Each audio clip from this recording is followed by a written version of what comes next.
सलाम, मैं पूजा पंजाबी।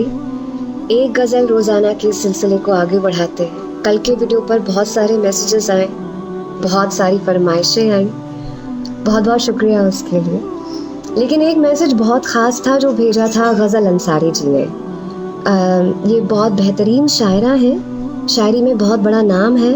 मेरी खुशकिस्मती कि मैं इनसे मिल पाई थी जब मैं दुबई गई थी। ये उस वक्त दुबई आई हुई थी, ये असल में शायद लंदन में रहती हैं।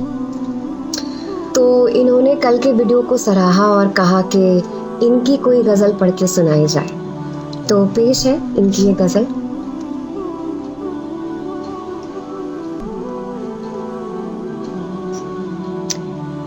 दिल जिसे चाहे वो मिल जाए ज़रूरी तो नहीं, दिल जिसे चाहे वो मिल जाए ज़रूरी तो नहीं, दिल का हर एक ज़ख्म ही सिल जाए ज़रूरी तो नहीं।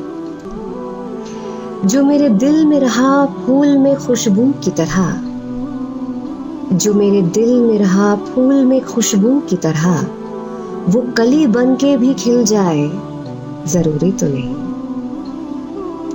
जिसका ख्वाबों में लगा रहता है आना जाना, जिसका ख्वाबों में लगा रहता है आना जाना, वो हकीकत में भी मिल जाए ज़रूरी तो नहीं। सिसकियां लेके हर अरमान ने दम तोड़ दिया, सिसकियां लेके हर अरमान ने दम तोड़ दिया, अर्श फरियाद से हिल जाए ज़रूरी तो नहीं। अपने अश्कों से भिगो रखा है चेहरे को गज़ल, अपने अश्कों से भिगो रखा है चेहरे को गज़ल, दाग दामन का भी धुल जाए ज़रूरी तो नहीं। गज़ल अंसारी जी, शुक्रिया।